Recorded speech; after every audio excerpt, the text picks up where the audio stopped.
Auburn fans find themselves asking the familiar question: what in the world is going on at quarterback? Let's talk about it on this live edition of the Uptempo podcast.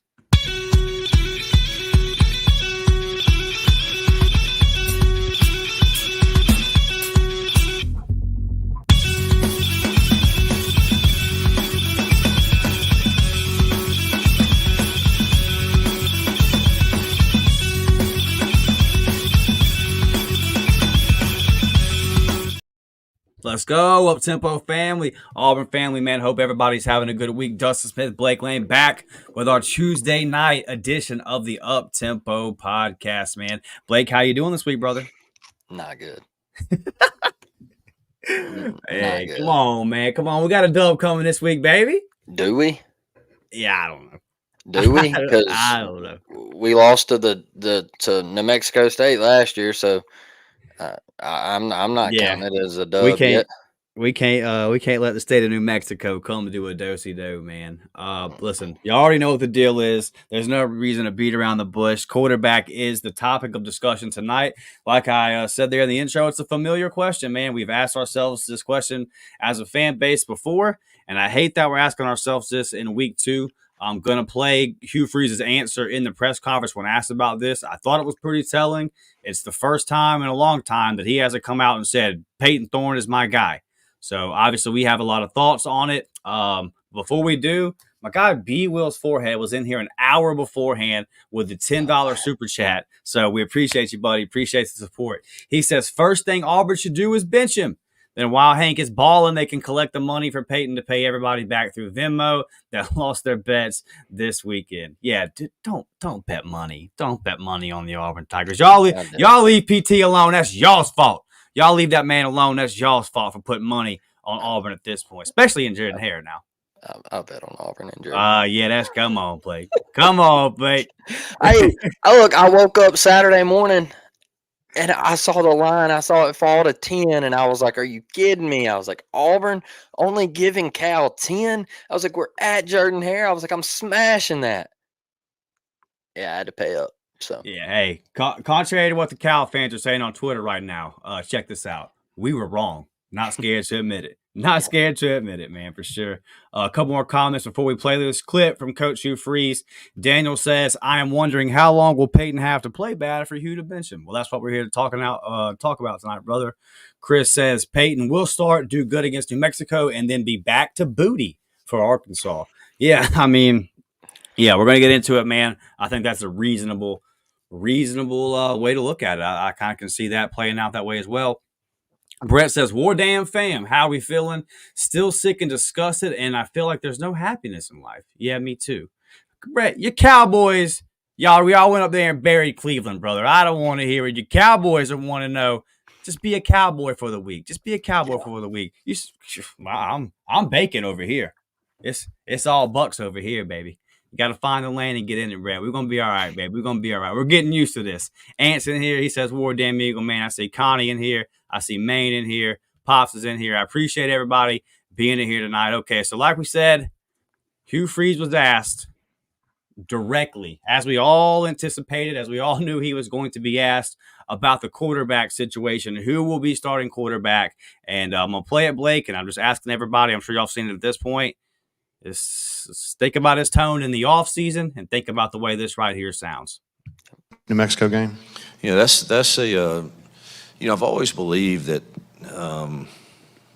first of all, we aren't talented enough yet to play bad and win.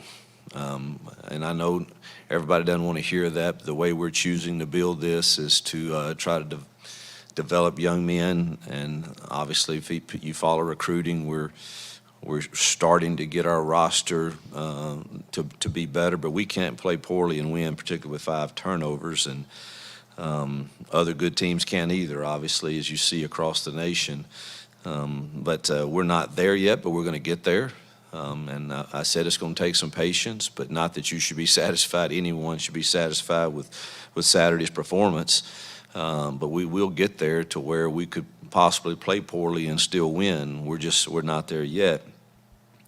The struggle with it's really hard to not play a young man, whether it's Payton or whoever else it is, it's really hard for me to not play a young man that consistently is the best performer in practice over and over and over and over again. And his execution of the offense, which has been pretty clear to all of us that throughout camp and throughout the practice weeks and everything, his performance and his understanding of what we want to do has been better than the others. And if you do that, then you kind of send a message that practice really doesn't matter. Having said that, you know, you have to carry that over into the games. You have to. And I did witness him play really, really good football in some big games last year. We've also witnessed the opposite of that in some games. And quarterbacks and coaches, we take a lot of the criticism when things don't go well, and some of it's deserved. And some, when you watch the film, is, you know what, that's really not exactly what people would say happened. And, you know, of his 4 interceptions, one was, I mean, he took a hit right at the throw. He's got a guy running wide open. And let me say this about the calls from the staff, from Nix and Kent and the other people who made calls. There were some really good calls made in that game, and we had people running like wide open. And Payton missed 3 of those that I think changed the game in the first half. But one of the picks, he gets hit. And, I mean, you can't control that. And another was a total miscommunication there at the end. And one went off a receiver's hands. It could have been a little lower throw. Probably could have been caught too. That's 3 of them. One was a very, very, very poor decision. Should never have gone there. And so you look at all of that.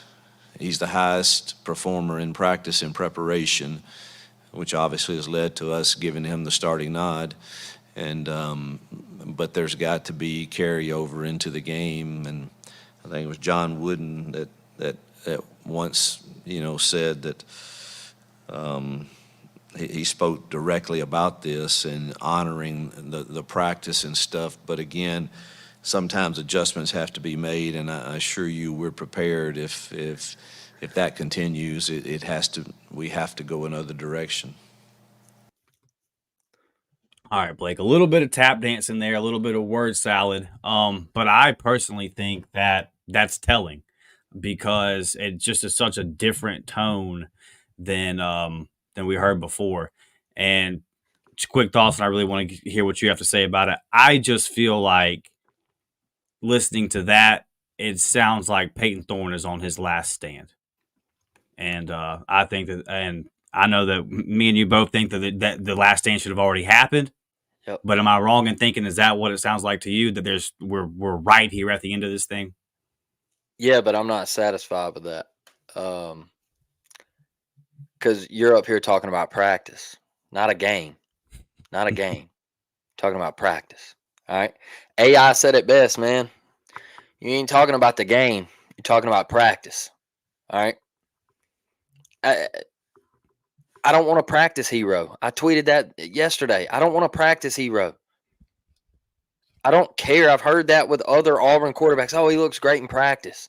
Then when you get out there in the game, it ain't there. Kyle Frazier, practice hero. Look great. Some dudes look great on 7-on-7. But when you get out there and the lights cut on and you get that pass rush and that internal clock starts ticking, it's different. And we sat here and we backed PT this summer and going into fall camp because all we heard was it was different. He just looked better, more confident. He was letting it fly. And then you sitting there Saturday and you see he's still hesitant. He doesn't throw receivers open. He waits until they get open, and it's too late. He waits until they get open, and it's too late. Aaron Murray pointed it out perfectly on that tape.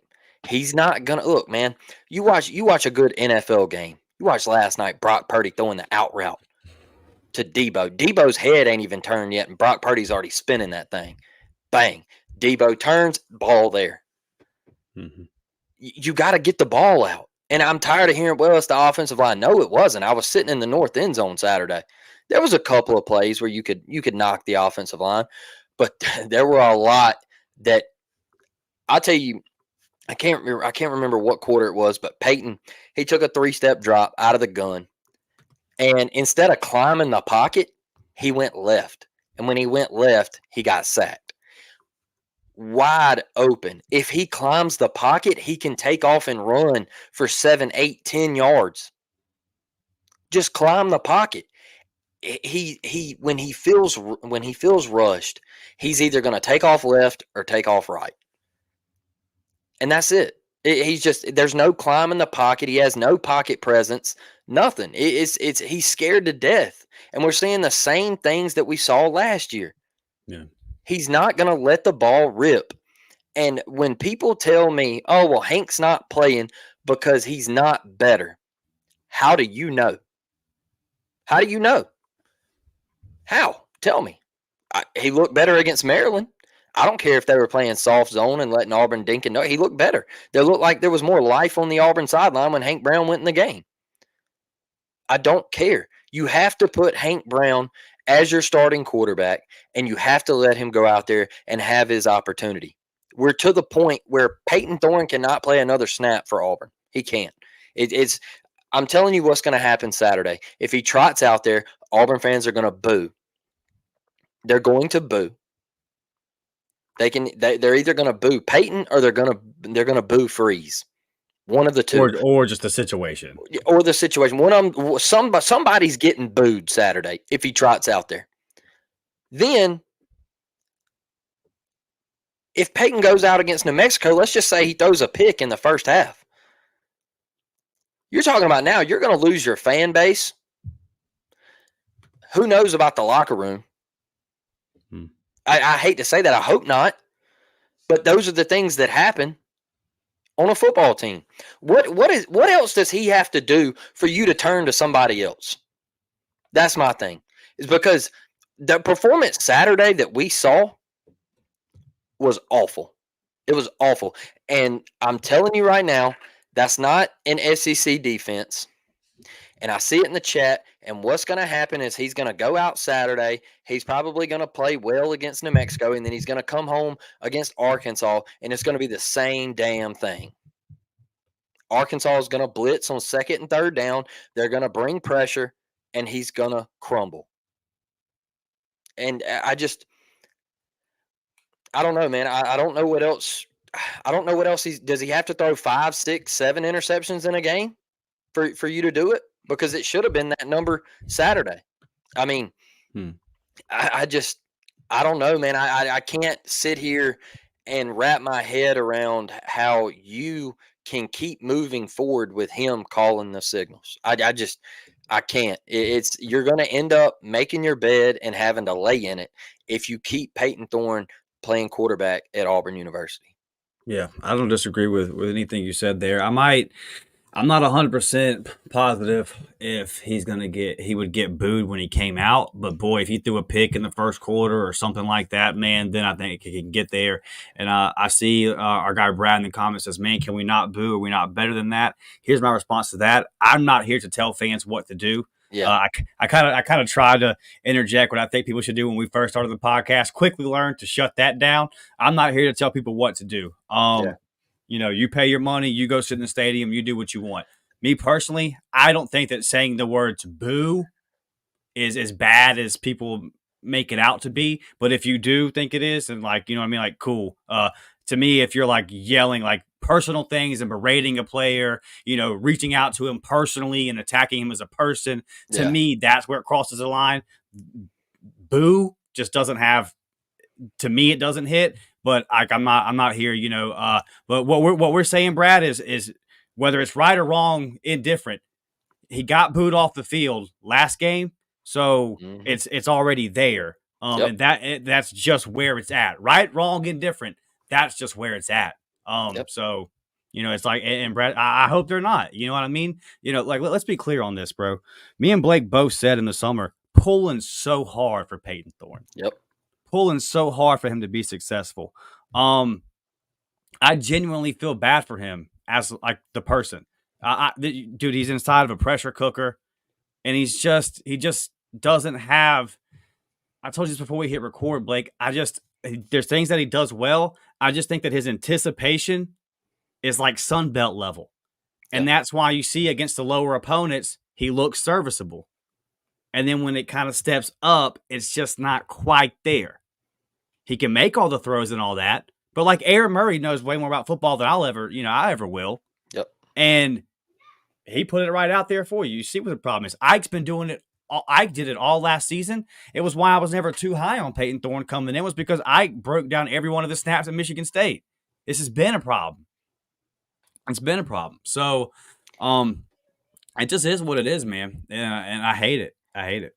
You know, I've talked to a couple people, and one was a former player from a couple years back, and I'm not going to say his name, but we were talking over the weekend, and he just don't have that dog. He's not. Look, Brandon Cox went through some hellacious stuff at Auburn, all right? But Brandon Cox had that damn dog in him. Brandon Cox was going to put his body on the line for Auburn University. You best believe that. So when it's 3rd and 4 and you roll out to the right and you turn it upfield, Brandon Cox was laying out to get a damn first down, not running out of bounds. I can tell you that. Brandon Cox was a warrior in that orange and blue. We played a warrior quarterback Saturday, Blake, to Devin's point right here. Yep. I mean, he's a baller, man. He's a baller. And look, last year, that was one of the things that got me in Baton Rouge, is when he stepped out of bounds on 4th down. Right. And especially when I watched Bo Nix run around from sideline to sideline and dance and knock people off, stiff arming DNs and everything, and throwing a touchdown pass. That's having that dog in you. All right. And then when you trot out of bounds on 4th and 5 and you say, nah, we'll just turn it over. And then Saturday, you step out a foot short and then look at the official and say, oh, you didn't give me the first down? No, I didn't give you the first down because you were a foot short. I was told he didn't have that dog. And,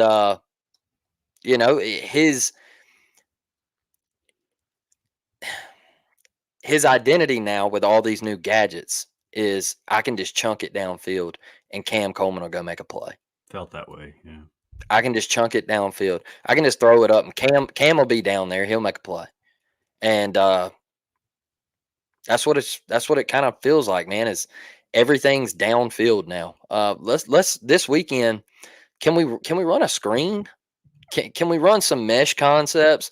Where's Jeremiah Cobb? Can we get Jeremiah Cobb on the field? Please. I feel like he's being wasted away. I don't know what's going on, but we deserve better. That's a fact. It's just frustrating, and I say the boo stuff because I know Auburn fans are tired of it. And I was scrolling on Twitter today. My buddy played baseball with him for a long time, and he's a huge Alabama fan. And he quote tweeted something about recruits and going to Auburn and stuff. And he said, why would you want to go to a school like this and they can't beat Cal? They can't beat New Mexico State. They can't win the big games because they don't have a quarterback. Like, why would Deuce Knight want to go to Auburn? That's what he said. And you're sitting here and you're scratching your head and you're saying, man, we had a 5-star quarterback in the building, maybe ready to commit after the game. And we put that performance up. Unbelievable.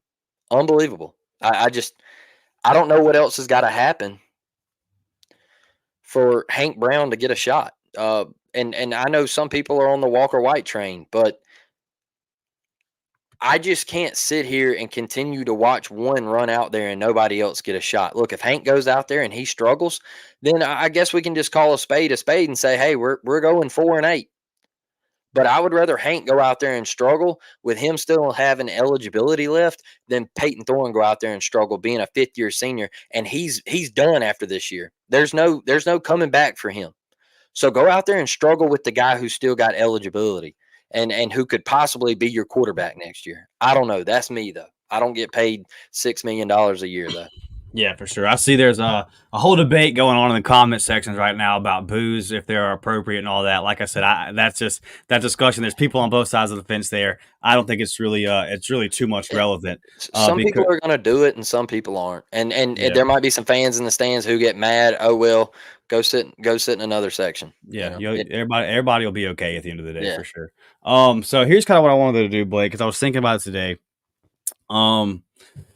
Just kind of, I want to be clear here, man, because people are going to take this, and as we'll talk about at the end, people might clip it and try to make it sound like something else. And don't misconstrue my words here. I still believe Coach Freeze was a good hire. I believe that Coach Freeze has done a great job of recruiting talent to the roster. The big mistake that Coach Freeze has made so far in his Auburn tenure is obviously hitching his wagon to Payton Thorne. And he missed. It's just he missed, right? I think that I don't think he had grand illusions of Payton being this all-world quarterback, but I think he thought that there was a certain level of play that Payton Thorne could get to and that he wouldn't fall to, and that he could survive with 2 years of Payton Thorne while he got somebody else ready and built the talent up. I think that's what he thought. And now I think he's finding out, like, I can't depend on this guy when the lights come on. So I want to go back to when Payton Thorne first came, and let's just kind of walk through the process here. First, he was named a starter last year in camp because he was pressing. That's what Hugh Freeze said. He said Payton Thorne was named the starter because he was pressing, and I just wanted to give him the comfortability of him knowing he was a starter. Sounded silly at the time. It sounds really silly a year later, like extremely silly. First I've ever heard of something like that. Yep. Usually a quarterback pressing would be an indication of, there's some issues here. He might be pressing and might get nervous in a game, which is exactly what we've seen. But those are huge words. That's what he said, why he said he made him the starter. Pretty wild when you think about it. A lot of coaches would probably put that in a negative column and hold off on making you the starter if they saw you pressing and not able to handle what was going on. Because if you can't handle the pressure of a fall camp battle, are you going to be able to handle the pressure of live bullets flying in the stadium? Yep. Then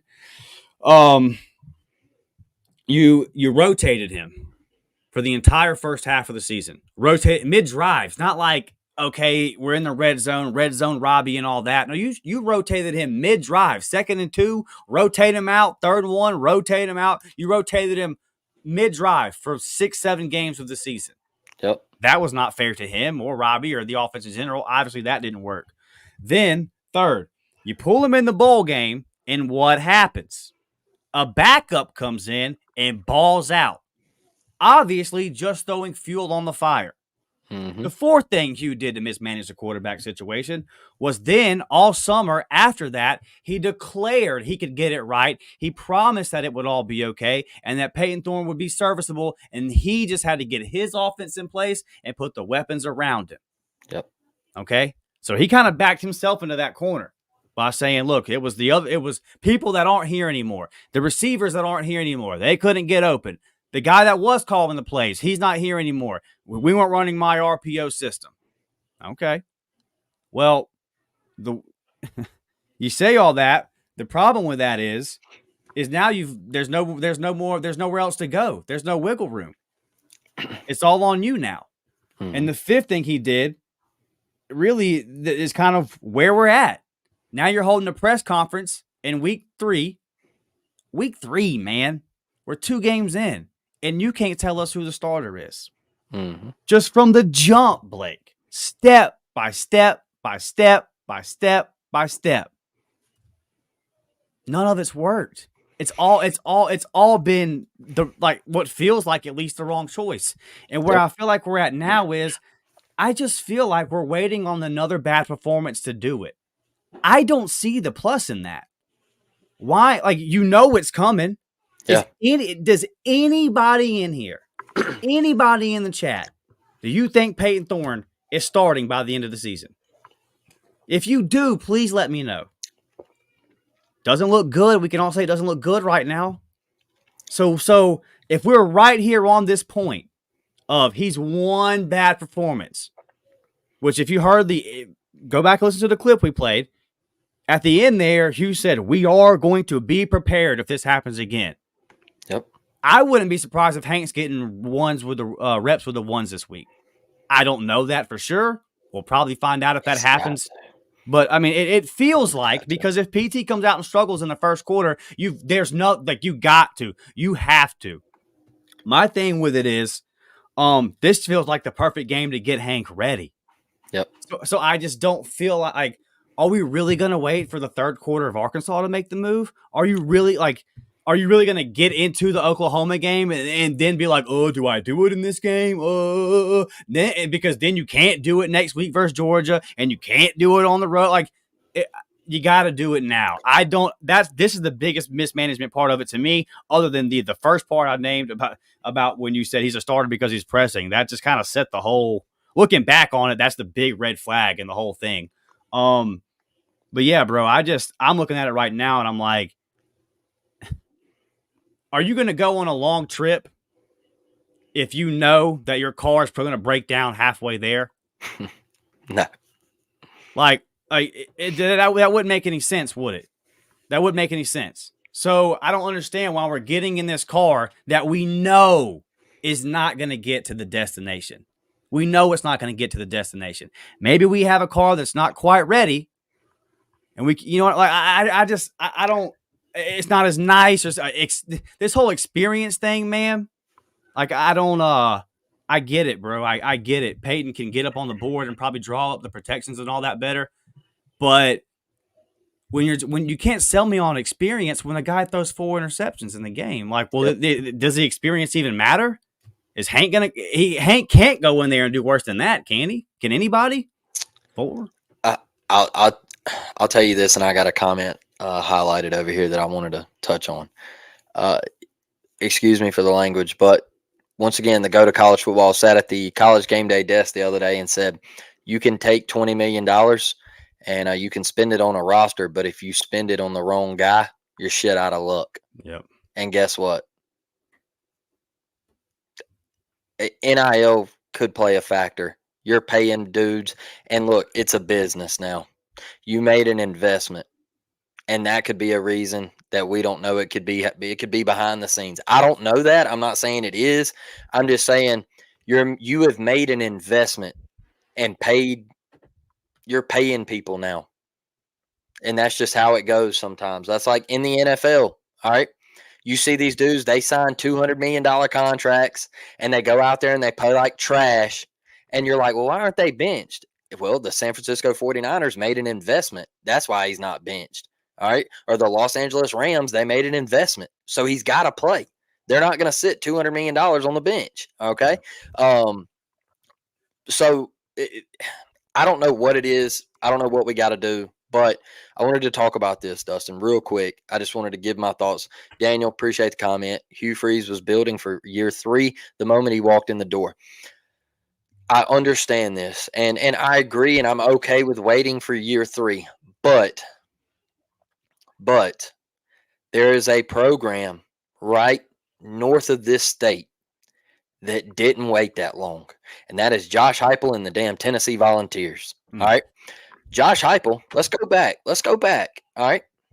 Let's go back. Josh Heupel has Joe Milton on his roster, transfer from Michigan, and he's got Hendon Hooker, transfer from Virginia Tech. Joe Milton gets the nod. I think they were at Pittsburgh. I think they were playing at Pitt.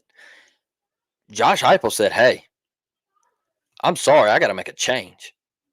Like, this ain't working. Hendon, in.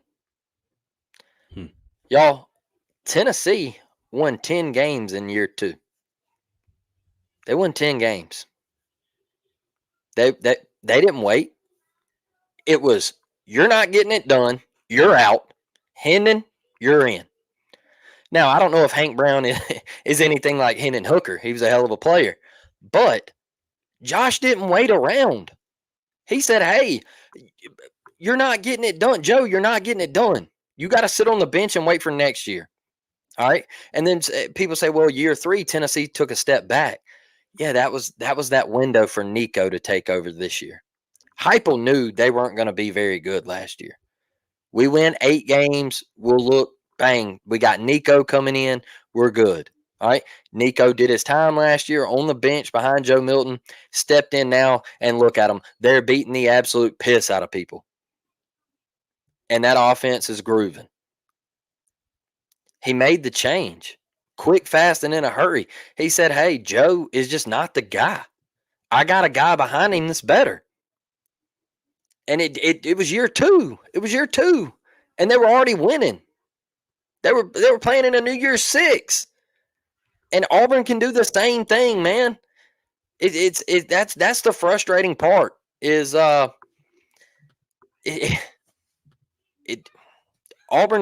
can win football games, man. Auburn should not be losing to Cal.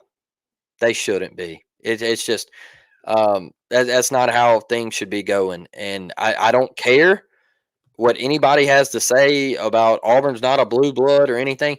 Auburn has 800 career wins. They're damn top 15 program in the country. They shouldn't be losing to Cal, especially at home. Now, that fluke stuff last year out there, if we'd have lost that, I'd have been like, all right, I can understand it. This year, at home, no shot. Shouldn't be happening. Sorry. Yeah. Yeah, no, I agree with you, buddy. Frankie Free says, run a screen, and he'll just wait till when the corner sniffs it out and then throw a pick six. Hey, appreciate the super chat, man. It's safe to say the Auburn fans are done. The Auburn fans are done with this whole Payton Thorne roller coaster. Karen, gift 10 memberships. Karen, we appreciate you. You always come through big time. You're a big time supporter of the podcast. We know that we can count on you. Thank you, Karen. You're the best. Galatians says he's drinking now. Okay, buddy. Well, hey, I mean, you got to do what you got to do to get through it, brother. I'm not gonna knock you, man. Pour one back for me. Chase says, I don't understand what changed the PT after the first drive. This is where it kind of gets on Hugh Freeze and the coaching staff. The script, you script the first drive. Yep. Once the script was up, it's on you to call live plays. It's very clear what happened. You also noticed that first drive, Cal didn't blitz either. They didn't send a lot of pressure that first drive. First drive's just a feeler. That's the reason it's scripted. You're just filling out what the other team's going to do. That's it. That's the reason I love when you're watching a game and somebody scores on the first drive and they're like, man, I heard this Saturday, man, we're about to blow these dudes out. And I was just like, let's see a couple more drives and then we'll talk. Yeah, Florida State went down first drive of the year, scored on Georgia Tech, and that thing went south ever since, boy. Exactly. And by the way, not playing the war chain on third down over there. My God, how whack can you be when you stop doing your own traditions at the player's request? What a wild time we live in college football. Never thought I'd be standing up for Florida State fans, but that's bad, bro. That is bad. Pop says, but playing like this in year 2 is not going to help you get the type of recruits you need by year 3. So, yeah, look, I mean, Hugh Freeze is always going to be a good recruiter. He's always going to be able to get a good recruiting class in. But just 2 weeks ago, everyone was talking about Auburn. I mean, Phillip Dukes, like, y'all know who Dukes is. He doesn't come out there and just pump sunshine just because he's an Auburn grad. I mean, he does his job at On3 in a very professional manner. Yep. And he just said, I'm saying Auburn might finish with the number 1 class because it's a possibility. Auburn just had so much momentum in recruiting because Hugh Freeze is a master at it. The problem is, and I know it's not necessarily results driven. It's how it looked. Mm-hmm. It's just how it looked. If Auburn wants to come out and go 7-5, 8-4, that's not anything that the recruits weren't expecting. There's nobody that's currently committed to Auburn that's like, Auburn has to go 10-2. That's what I'm expecting this year. They know the deal, man. And Hugh's been realistic with them and told them the deal about where this program is. But you can't sell that in year 2. You can't sell that. It can't look exactly as bad as it did last year. It can't. You can't get a 5-star quarterback that way. It's got to look competent. It's got to look average. And again, we're sitting here begging for an average offense, man. It's absolute insanity. I wanted to throw this one up too because I made a tweet about this. Jonathan, appreciate it, man. And it was worse than New Mexico State, honestly, or at least hurt more because of the hope from game 1. Yeah. Let me tell y'all something. It hurt me worse. The Cal loss hurt me worse because in year one, Dustin knows this. Me and Dustin, we got into a little tiff, if you want, a little argument about it, because I said losing to Mexico State in year one isn't a big deal to me. It's not. It happens at every program. I've watched Michigan. Hell, they were in year whatever with Lloyd Carr, and they lost to them App State. You see Tennessee's lost to Georgia State before. You see Florida, they lost to Georgia Southern, and they didn't even complete a damn pass that day. It happens at a lot of programs. I watched LSU lose at night in Baton Rouge to Troy. So I wasn't too upset about losing to New Mexico State because it was year one. Hugh told us we sucked. He was like, our roster isn't good. We're going to be mediocre. Now, year two, all I heard was, we're going to compete. This team's got grit. This team's going to turn some heads. This team can play with some people. We're still not going to be championship contenders, but this team can compete with some people. That's what I heard all summer, all fall camp. National media, J.D. Piquel had us 8-2 going into the Texas A&M game. All right.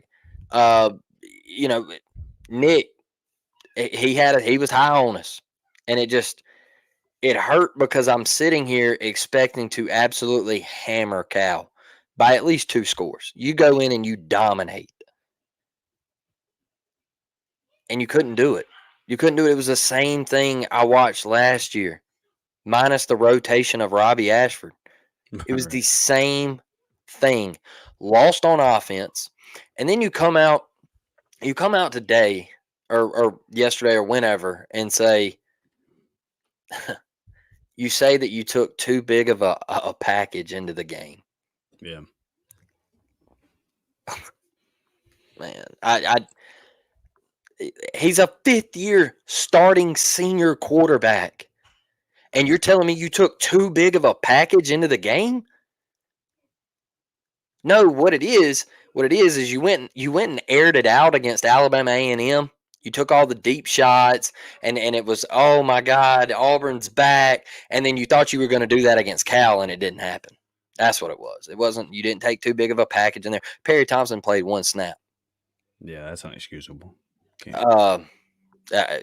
Where's my guy Malcolm at? Where are these young receivers?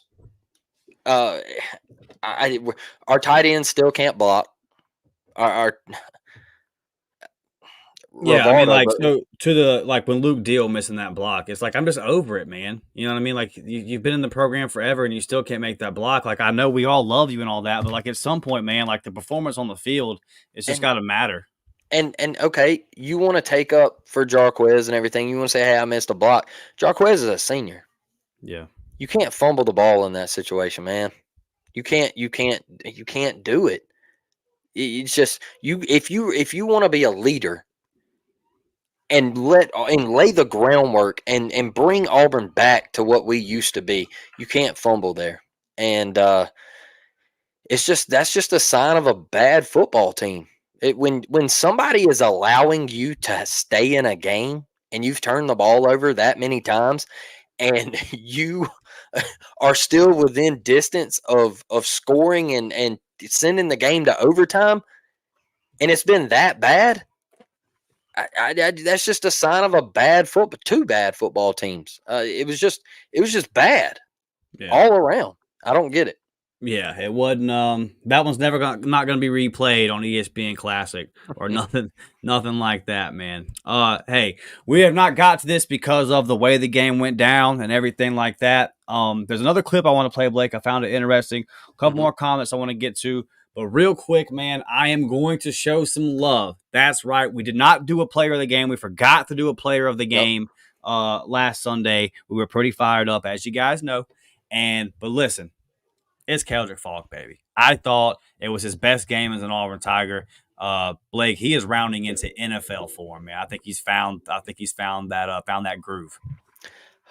was living in the backfield, was having a hell of a day. And you're right, he has found that groove, and we're going to need him. Yeah. But look, that I thought the defense as a whole in that second half played their tails off, man. Not only Keldrick, but all of those young cats were getting after it. And I thought Antonio Kite had a really strong performance in that second half. I think Antonio Kite having that performance is going to allow Keontae to move back inside. Yep. It's got to happen. It's got to happen. I couldn't agree more, man. It just looks that way. But very impressed with Keldrick. I mean, our guy Galatian saying he is very encouraged by the defense for sure. You know, and this is the thing too. In a way, I kind of feel like obviously I wish Auburn could have pitched a shutout. They came pretty close. 14 of those points were off turnovers. They gave up, you know, the opening drive. But look, dude, I'm kind of encouraged by the way it went because now I know that DJ Durkin and Charles Kelly can adjust on the fly. Now I know that, like, if we get in a situation where we're getting eat up, they're going to be able to figure it out and get it right. And like you said, Blake, there's a lot of young guys in that defense. So to be able to do that, I was really impressed by that. I was really encouraged by that to the point to where the offense looks so bad that you're like, man, what could the floor be for this team? But I think once again, the defense is going to drag Auburn to at least bowl eligibility. We're going to win some of these games like the Arkansas. And right now, I don't know. I don't feel good about that game. But just those kind of games right there, the Arkansas, the Vanderbilts, say the offense doesn't get fixed at all. Our defense is probably good enough versus those kind of teams to find some dubs. I mean, they almost found them versus Cal even after giving up 5 turnovers. And full credit to Mendoza, man. Like I said earlier, standing in the pocket, making the throws. And that's the part that's so frustrating from the quarterback standpoint for Auburn, where it's like, man, well, Mendoza didn't have a perfect pocket every time. Nope. But he was still in there delivering balls, taking hits, getting back up and getting down the field. Our guys seem scared to do that. But yeah, very, very encouraged by the defense, man. Robert says that Keontae is a better nickel than he's better nickel than outside corner for sure.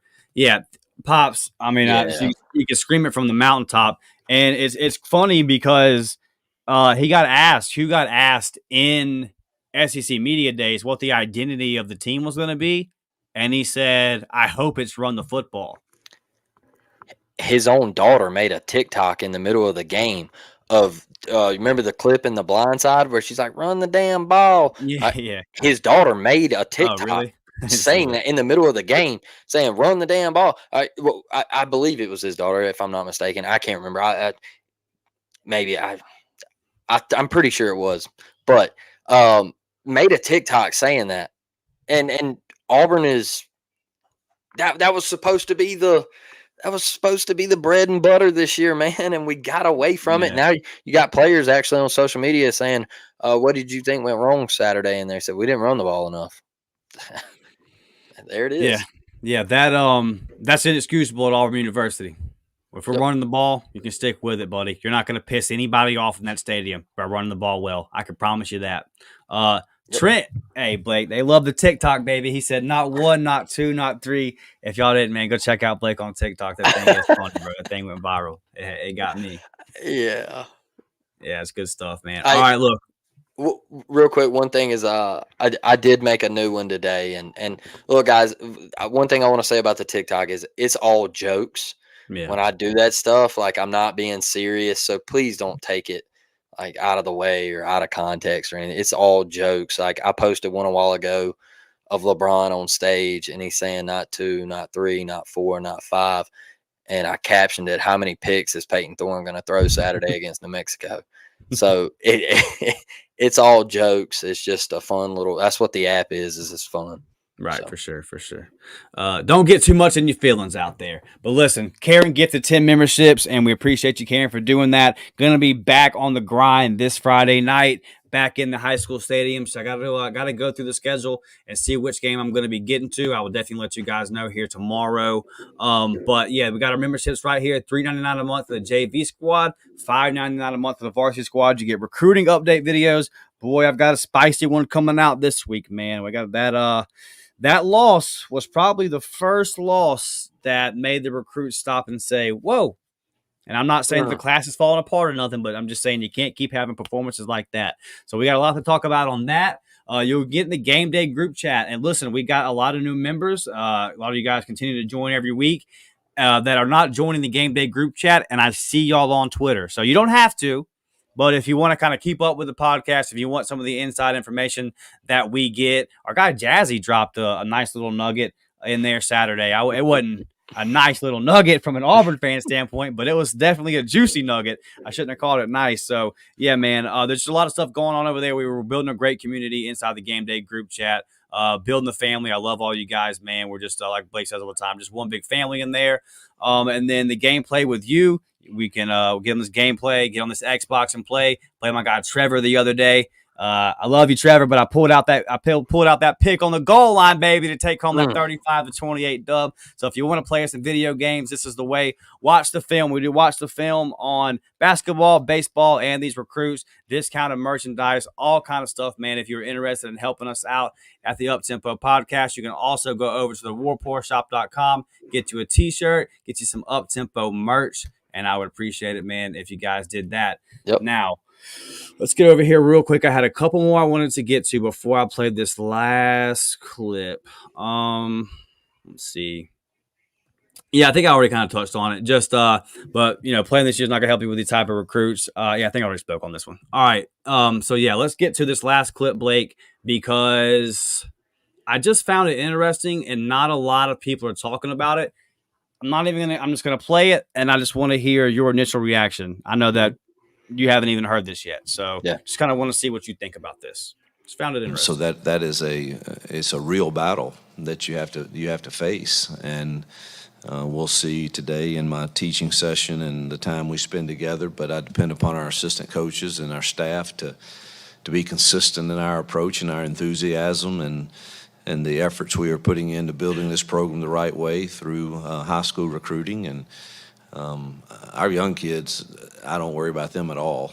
They have a passion right now that's really fun to watch and coach, and so we just got to make sure that the older guys that have been through all of this, and you hear all the talk of this is the goals of every year, and the goal ought to be 1-0 this week, period, and nothing else. And so that message will come across clear to our kids, and hopefully they'll respond the right way.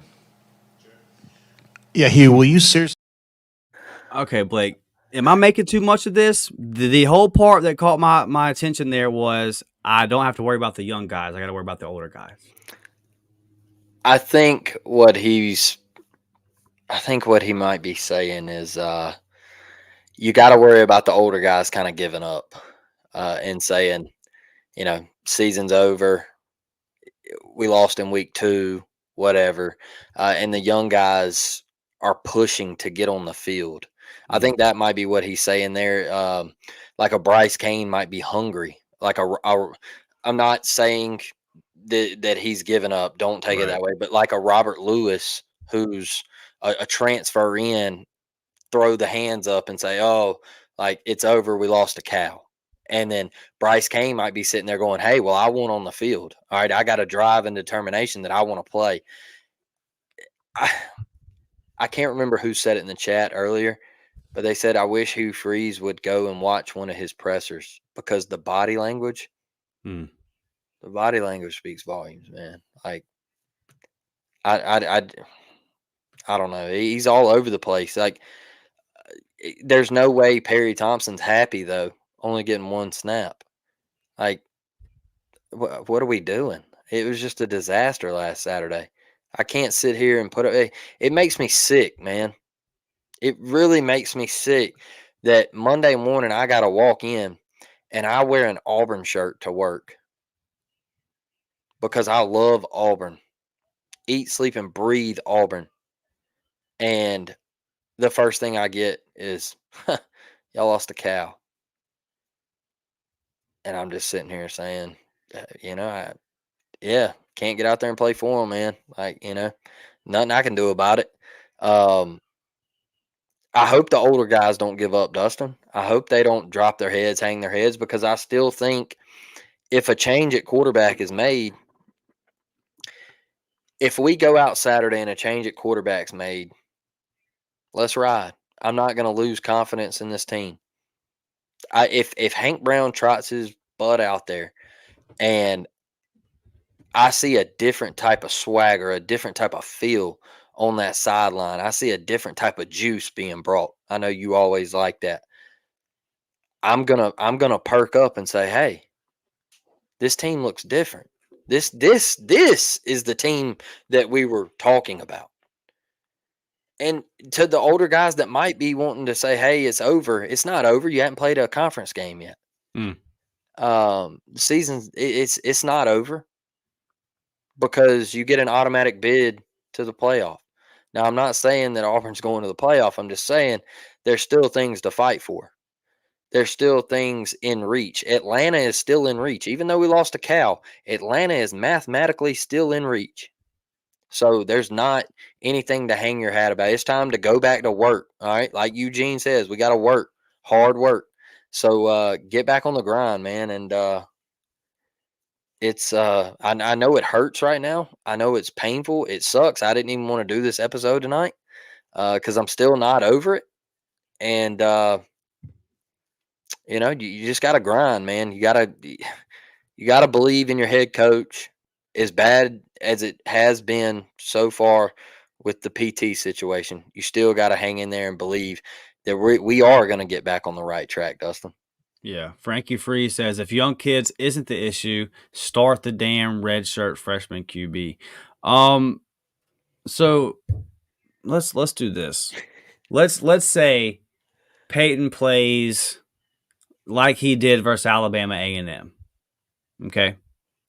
Which is 13 for 21, so the completion percentage wasn't crazy, and he did have the yardage and the big plays. But let's say it's similar to that, and he's out first half. And then Hank comes in the second half, and he lights it up. It's you're gonna be in the like nothing changes. Yep. You know what I'm saying? Like you're right back in the same place because it's gonna be like, okay, well, this guy balled, like he's, you know what I mean? So it's just, it really is. We're at the point where the situation, man, is it's sticky, dude. It's sticky. I don't think it's been handled the best. And yeah, I get it. You know, like I'm not saying that Hugh Freeze doesn't know what he's doing. Like, I understand it. You're in practice every day. You see it. You know way more football than I do. I'm not naive to, not understand any of that stuff. It just feels like we're at that point, man. I mean, when you start talking the way he talked in the presser yesterday, it's like, okay, man. I mean, you're saying everything, but like we're right there. And Auburn fans are smart. Like I think Auburn fans have come to kind of picked up the ability to wade through a quarterback controversy and read in between the lines. This isn't new territory for us. So listen, to your point, man, about just the team in general and the young guys and everything like that. I didn't really think about that angle of it as far as just the guy like Bryce Cain's. Like, I don't care what the record is, man. I want to get on the field and get tape and show y'all I'm that guy. And it's kind of what we've heard from guys like Mike G and all summer, saying like, hey, this young class came in and really upped the culture. Mm-hmm. So yeah, that kind of makes me wonder hearing Hugh say that. Like, I'm sorry, but I don't care. Like, if you're a senior and I don't understand that. I can't ride with that. I don't get throwing your hands up and what? Like, even if Auburn finishes 7-5 and it's your last year, and bro, it's like the LSU game last year. I could not understand for the life of me why a team looks so dead going into Baton Rouge. Records be damned, all that, bro. Who cares if you hadn't won a game? You have the opportunity to play college football in Death Valley on Saturday night. You're going to get that opportunity one time in your entire life. And you showed up like you didn't care? I can't click with that, man. That to me is just it's not my line of thinking. I don't really understand how you even get to that point. Before we get out of here, Blake, you got anything else, man? The only thing I'm gonna say is I don't know what happened. I don't. I don't know. All right, I don't know. But one thing I do know is Coach Freeze used to have a dog in him. There used to be a fire, like a just something where I was like, man, that guy right there. I got to see the fire, dog. I got to see the fire. Like these pressers, it just looks like you're just drained. And I don't know what happened, like after from Ole Miss to Liberty or whatever. It just seems has he mellowed out He or does look what? tired. He looks tired a lot. Yeah, yeah. It's just I want the dog back, man. I want the dog. Like I want that guy that walked into Bryant Denny and he told his team, hey, he said, let's lock the gate, throw away the key, and go pick a fight with somebody and see what happens. Yes, Brett. Like you lock the gate, throw the key away, and go pick a fight in Tuscaloosa with somebody, and let's see what happens. If they knock us out, they knock us out. I'm not getting that right now. And I know it's early. I'm not saying to fire him or anything like that, or I'm not, comparing to Harson or whatever. I'm just saying I need that fire back. I need you to get up on that podium, and it's this all the time, man. It's just like body language. Just I want that fire back, and that's what I haven't been seeing. Yeah, absolutely. I hear you. All right, man. Well, y'all smash that thumbs up button, subscribe to the channel. I see already some of y'all have shared this out on Twitter, on other social media platforms. I Appreciate greatly it. appreciate it, man, for real. The subscriptions have been good this week. We're doing good numbers, so love you guys, man. Even after a tough loss like that, being in here and rocking with us. Real quick, man, kind of went back and forth on even touching on this, but I kind of feel like we have to. I'm not going to give it a whole lot of time, but I believe the podcast is called All About the ACC. You can correct me if I'm wrong on that, Blake. They clipped a portion of our show, posted it on their page, and the way that he did it was he basically clipped a portion from our reaction show Sunday, and he made it seem like we were saying Cal got lucky to beat Auburn, that Cal is not as good as Auburn, and things like that, and that Auburn is just these world beaters that should never have lost to Cal. And listen, you guys watched the podcast. You know what we said. We said both teams are probably the same teams they were last year. From the Auburn side, we're really frustrated at the way the offense looked. So yeah, we just taken out of context there. Cal fans kind of up and run with it. And then I responded by saying, listen, guys, I think your team is a 6-6 team, maybe 7-5 because of the schedule. And they got furious and saying that I was a coward, not standing by my word. So here's the deal I made with the Cal fans. I've already messaged our guy, Thomas Dunn. If Cal wins more than 7 games, if they get to 8-4 in that regular season record, I don't care about bowl games, man, and that's just the state of college football. But if they finish with a better record than they did, or excuse me, if they finish better with a 7-5 record, then Thomas is going to ship me one of the SEC Cal shirts that says that just means more on the back. I will put the shirt on, come on the camera, and tell you I was dead wrong about the Cal Golden Bears. Okay, because I don't think Cal's winning 8 games. And if I'm wrong on that, I'm wrong on it. But I don't think it's too far off to say that game looked a whole lot like it did last year, and both teams just looked kind of average. And that doesn't mean I'm not giving credit to Cal. Cal won the game fair and square. I'm not blaming the officials. The officials were bad both ways. Like, it was just a poorly officiated game. I don't think one team got a benefit more than the other. Their quarterback stayed in the pocket, took big hits, showed a toughness that Auburn's quarterback did not. They came all the way from California and won a game in an SEC stadium. Like, they won the game fair and square. The whole point that I'm making from the Auburn's perspective is, hey, it's disappointing. Like, we're looking at it as Auburn and we're saying, boy, we still got to play Georgia, Alabama, go to Missouri. And it feels like we just lost to a 6-6, 7-5 team. Yep. And we looked like a 6-6, 7-5 team.